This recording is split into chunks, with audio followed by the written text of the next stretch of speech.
going on to tonight, there's two British fighters fighting for world titles.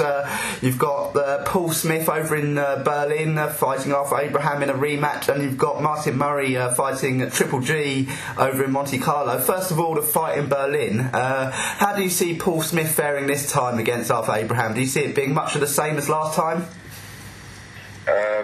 No, I think that Paul Smith, I spoke to Joe Gallagher's Paul yesterday,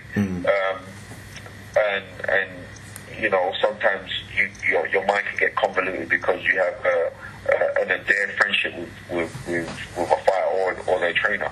But what I would say is that Paul Smith is really in the zone for this fight, and he knows tactically what he has to go and do. Whether he can go out and demonstrate that, I really believe that he can go out and demonstrate that. Arthur Abraham is very limited in what he does, but on the things that he does very, very well, and he's got immense punching power. But he's not the same puncher that he was down at the middleweight. And if Paul can get his room in the fight, he needs to administer a lot of body attacks because Arthur Abraham holds his hands so high up. If he can do that, maybe he could sneak a punishment. So I'm really baying for Paul to get a win. But we're in Germany. But the good thing is this, because of what happened the last time and the disparity in the point system of last time, giving it so exacerbatingly wide to Arthur Abraham, the judges now will be thinking, well, we can't. If it's a close round, I reckon Paul could get it. So maybe Paul could sneak a points win. If not, then you have to tip the champion thinking that why would he take the rematch? He must be taking a rematch because he's saying to himself, you know what, I should have knocked this guy out the first time. And then to jump in and take a rematch straight away afterwards, you got to think, well, maybe Arthur Abraham is very, very confident. But I want Paul to do it because I want Paul to become a WBO champion at super middleweight and become, he'll be our third WBO super middleweight, fourth WBO middleweight champion, because we had Steve Collins, we had Chris Eubank, and we had Joe Kawasaki, so it'd be blinding for him to go do that because it's a lineage title. No, definitely. And of course that super middleweight division over in the UK domestically is so hot as well, with James DeGale, George Groves still waiting for world title opportunities as well.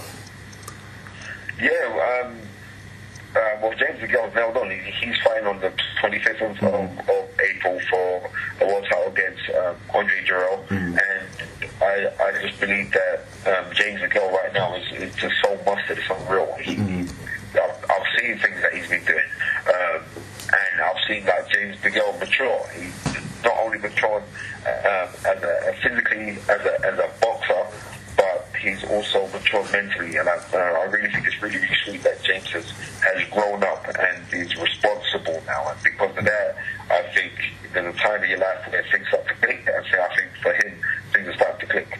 No, definitely. And over here in Monte Carlo tonight, it's Golovkin versus Martin Murray. How do you see that one going? And of course, Golovkin coming in with a great knockout ratio.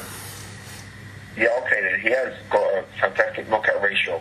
But I'd like to go back on his record and say his knockout ratio against who? Who is he knocked out? He ain't knocked out nobody. Yeah. So whenever I get all hyped about Golovkin, I've watched Golovkin on numerous occasions now, and he is fantastic. I've been watching from the amateurs myself, and Eddie Robinson did the tactical breakdown on Sky for that fight. And when you look at somebody like Golovkin, he's a monster, but monsters can be tamed. I really do hope that Martin Murray is a person to do it, because I know that Golovkin can be outboxed because he fights at the pace that you set. If you set a fast pace, he'll fight you fast. If you set a slow pace, he'll fight you slow. So I believe that if Martin Murray could lull Golovkin into a full sense of maturity of just fighting a kind of boring pace and sticking out the basic combinations that Martin Murray puts together, Martin Murray could take him in the late rounds. That's what you'd have to do to cause an upset. But you'd have to most probably favour Golovkin because of his elation punching power, the tenacity that he brings, and he's very, very smooth. He's got very good foot movement. For somebody who doesn't move their head, but he's got very good feet at judging distance of bouncing in and out, which most probably picks up from the amateurs. But for that, then it's a hard night for anyone to fight this guy Golovkin. but Martin Murray's proved that he's world class because he should have got the win over Sergio Martinez and he got a draw against Phoenix Jump. So he's done that at a time where people didn't expect him to do anything. So I really do believe in my heart of hearts that Martin Murray, if stuck to a right game plan, could cause an upset. If not, Golovkin's going to do what he usually does, just walk through people and knock him out. But you can lull him into a full sense of security and he can lose that way. No, definitely. Well, it's been a great pleasure speaking to you, Spencer. Thank you so much as always, and enjoy the fights tonight. And big up you guys. Thanks that I was the one that you thought to call to go and get the thing. It's been this week's been a fantastic week for me. So seriously, and talking to you right now is capped off even more, man.